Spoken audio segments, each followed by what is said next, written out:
During the pandemic, more of us have donned our lycra and taken to the open road. As part of council proposals to make those roads safer, 80 areas in the region will go down from 30 to 20 miles per hour. There are a number of community councils that have been very vocal in their request for 20 mile an hour, and what we're trying to do is get the evidence to prove that it would be of an advantage and make the borders a safer place to live in. These cyclists in Cardrona welcomed the new plans. It'll make quite a difference to me because I've come to cycling quite late. The roads at times are very busy, and I would appreciate very much the speed limit going down within a village, because then we wouldn't have the boy racers trying to get past us too quickly. I think it probably needs more than just a blanket reduction in the speed limit. I think probably we need to invest a bit more in educating drivers and cyclists how to be on the road together. As part of a bigger proposal, I can see reducing speed limits from 30 to 20 working, especially around schools. For us during lockdown, it was the space that was the biggest factor in getting out and cycling. And so any initiative that can help us get out into a wider space on the roads would be great. But this initiative isn't just to improve safety, it's also about getting people active. The £1.2 million of funding from the Scottish Government is being managed by Sustrans Scotland.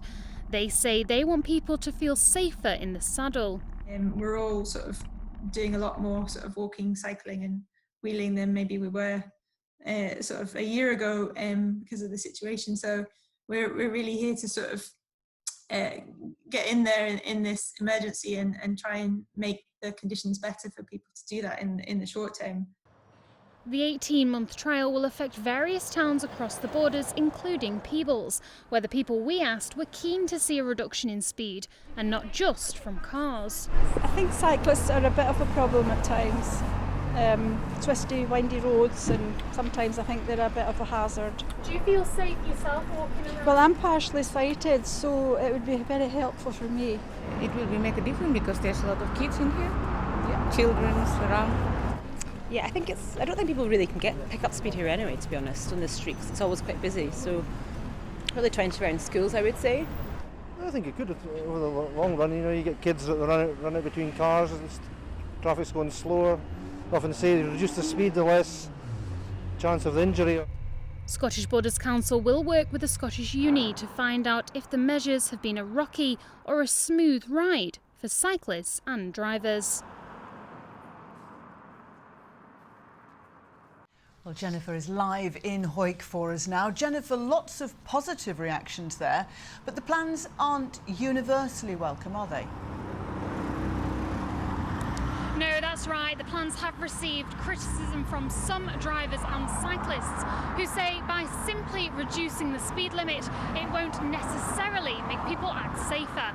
Now, I'm joined now by the Secretary of Hawick Cycling Club, David Colleen. David, some of your members have raised concerns, haven't they? Well, they have. They would like to see money spent on fixing the roads, for example, dealing with worn tarmac, sorting out potholes, as well as on safe cycle routes and cycle lanes. But introducing a 20 mile an hour speed limit in the towns has got to be welcomed. But there's a package of measures we would like to see. How could we encourage people onto their bikes?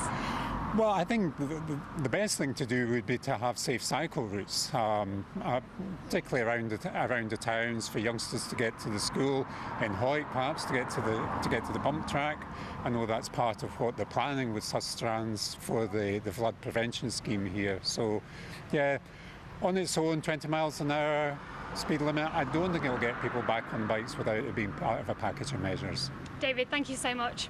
Well, if the scheme is voted through by councillors on Thursday, it will be rolled out in September and last for 18 months. Jennifer in Hawick, thanks for telling us about it.